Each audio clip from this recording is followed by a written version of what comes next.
ಸಿದ್ದರಾಮಯ್ಯನವರ ಸರ್ಕಾರ 2023ರಿಂದ 28ರವರೆಗೆ ಏನು ಜನಾದೇಶ ಕೊಟ್ಟಿದ್ದಾರೆ ಅದರಂತೆ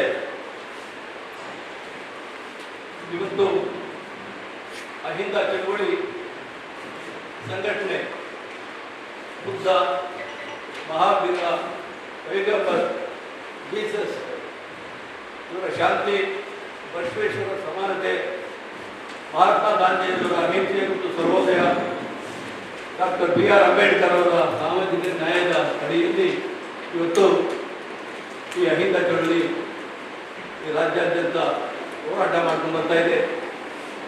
ಏನು ಇವತ್ತು ಈ ದೇಶದ ಕಾಂಗ್ರೆಸ್ ಪಕ್ಷದ ಅಧ್ಯಕ್ಷರಾದ ಮಲ್ಲಿಕಾರ್ಜುನ ಖರ್ಗೆ ಅವರಿಗೆ, ಈ ದೇಶದ ಕಾಂಗ್ರೆಸ್ ಪಕ್ಷದ ವಿರೋಧ ಪಕ್ಷದ ನಾಯಕರಾದ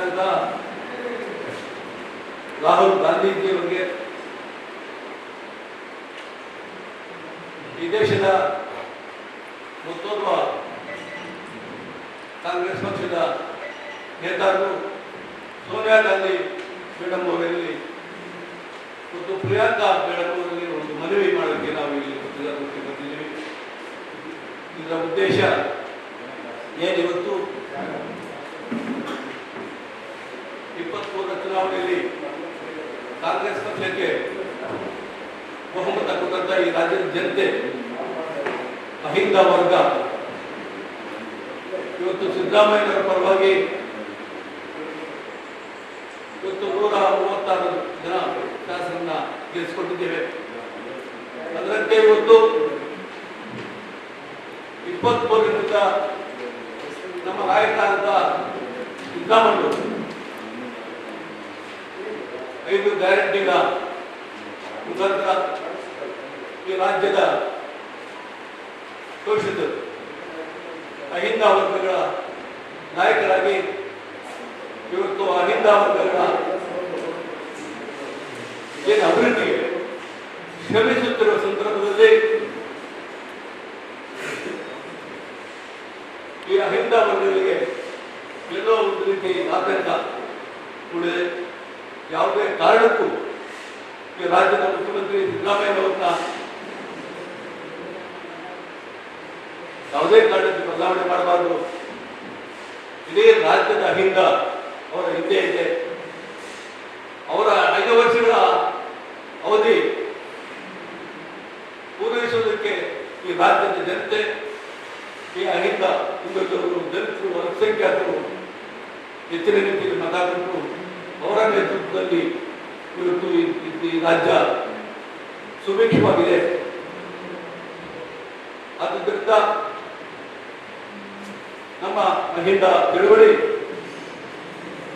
ಅಹಿಂದ ಸಮುದಾಯಗಳು ಹೀನ ಸ್ಥಿತಿಗಳಲ್ಲಿ ಗಮನಿಸಿ ಅವರ ಕಲ್ಯಾಣ, ಅವರ ರಕ್ಷಣೆ ಮತ್ತು ಕರ್ನಾಟಕ ಸಮಗ್ರ ಅಭಿವೃದ್ಧಿ ದೃಷ್ಟಿಯಿಂದ ಶ್ರೀ ಸಿದ್ದರಾಮಯ್ಯ ಮಾನ್ಯ ಮುಖ್ಯಮಂತ್ರಿ ಹುದ್ದೆಯಲ್ಲಿ ಪೂರ್ಣಾವಧಿಗೆ ಮುಂದುವರಿಸಲು ಈ ಅಹಿಂದ ಸಂಘಟನೆ ಒತ್ತಾಯ ಮಾಡುತ್ತೆ. ನಾವು ಇದನ್ನು ತಾವು ತಂದು ಕೊಟ್ಟಿದ್ದೀವಿ, ತಮ್ಮ ಪತ್ರಿಕಾ ಕೊಟ್ಟಿದ್ದೀವಿ. ಇದನ್ನ ನಾವು ಇಮೇಲ್ ಮುಖಾಂತರ ಮತ್ತು ಸುಪ್ರೀಂ ಕೋರ್ಟ್ನಲ್ಲಿ ಎಲ್ಲ ನಮ್ಮ ದೇಶದ ಎಲ್ಲ ನಾಯಕರಿಗೆ ತಿಳಿಸ್ಕೊಂಡಿದ್ದೀವಿ. ನಾವು ಅವ್ರನ್ನ ಇಂಟರ್ವ್ಯೂ ಕೇಳಿದ್ವಿ. ನಮ್ಮ ಹಿಂದ ಸ್ವಂತ 50 ಜನ ನಾವು ಬರ್ತೀವಿ ಅಂತೇಳಿ ಅಪಾಯಿಂಟ್ಮೆಂಟ್ ಕೇಳಿದ್ವಿ. ಯಾವುದೇ ಕಾರಣಕ್ಕೂ ಸಿದ್ದರಾಮಯ್ಯನವ್ರನ್ನ ಕಾಂಗ್ರೆಸ್ ಪಕ್ಷ ಕಾಪಾಡ್ಕೊಂಡು ಈ ಅಹಿಂದ ವರ್ಗಗಳ ಹಿತದೃಷ್ಟಿಯಿಂದ ಏನು ಇಲ್ಲ 2 ವರ್ಷ ಇದೆ.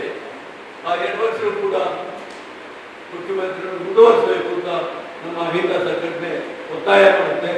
ಇವತ್ತು ನಾವು ಬಂದಿರೋ ವಿಷಯ ಒಂದೇ, ನಮ್ಮ ನಾಯಕರು ಸಿದ್ದರಾಮಯ್ಯ ಅವರು one of the best leader ಅಂತ ಹೇಳ್ಬೋದು. ಬರೀ ಅಹಿಂದ ಅಂತ ಅಲ್ಲ, ಅಹಿಂದ ಜೊತೆಗೆ ಸಪೋರ್ಟ್ ಮಾಡಿ ಎಲ್ಲ ಜಾತಿಗೂ ಸಪೋರ್ಟ್ ಮಾಡೋ ಒಂದೇ ನಾಯಕರು ಸಿದ್ದರಾಮಯ್ಯ ಸರ್.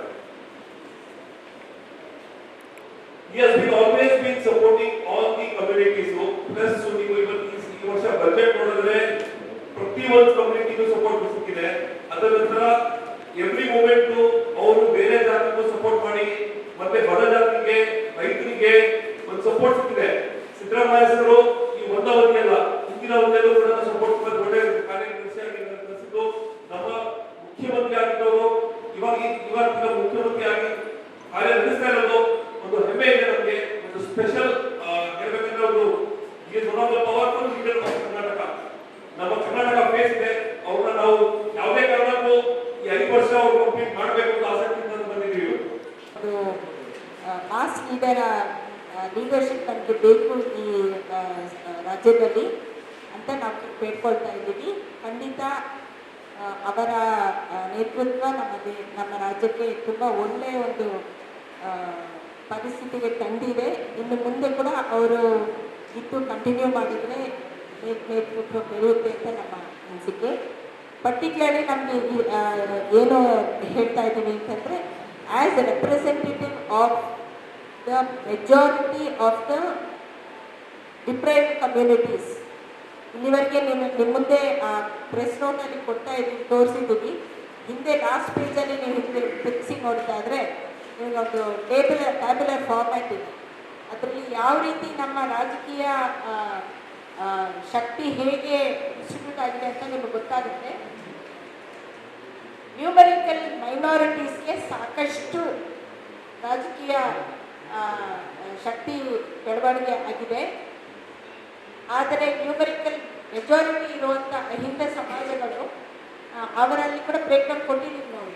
ಸೊ ಅದರಲ್ಲಿ ನೀವು ನೋಡೋದಾದರೆ ಖಂಡಿತ ಇದೊಂದು ದೊಡ್ಡ ಬೆಳವಣಿಗೆ ಅಂತ ನಮ್ಮ ಅನಿಸಿಕೆ.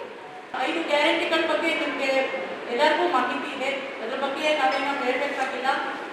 ಏನು ಭಾಗ್ಯಗಳು ಇದೆಯಲ್ಲ, ಏನು ಸ್ಕೀಮ್ಸ್ ಅಂತ ಏನು ಮಾಡಿದ್ರೆ ಸರ್ಕಾರದ ಯೋಜನೆಗಳು, ಆ ಯೋಜನೆಗಳು ಬಡವರಿಗೆ ಈಗಾಗಲೇ ತಲುಪಿದೆ. ಮತ್ತು ಈಗ ಬಡ್ಜೆಟ್ನಲ್ಲಿ ರೈತರಿಗೆ ಒಂದು ಹೊಸ ಯೋಜನೆಯನ್ನು ದೊಡ್ಡ ಬಿಗ್ ಪ್ರಾಜೆಕ್ಟ್ಸ್ ಅಂದರೆ 30,000 ಏನು ರೈತರಿಗೆ ಕೊಟ್ಟಿರುವಂಥ ಒಂದು ಯೋಜನೆಗಳು, ಝೀರೋ ಬಡ್ಡಿ ಸಾಲ ಕೊಡುವಂಥದ್ದು.